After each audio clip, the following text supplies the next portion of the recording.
فندق أقيمت دعائمه من القمامة في قلب العاصمة الإسبانية مدريد. فندق استخدم في بنائه 12 طنا من النفايات، قطع غيار السيارات، عبوات معدنية، دمى ولعب أطفال، وحتى حطام آلات موسيقية، كلها بقايا طمرت في شواطئ أوروبية أو ألقت بها أمواج البحر. فندق نفايات الشواطئ صممه فنان ألماني ليكون عبرة على مدى إهمال البشر.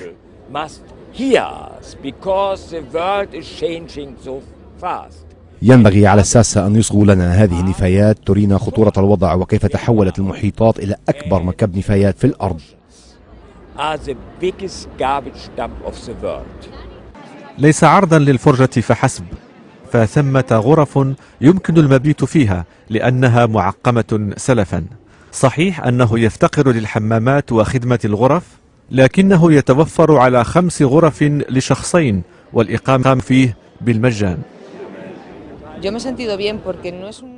ليست هناك رائحة كريهة، لم أشعر أبدا أنني في غرفة جدرانها من القمامة.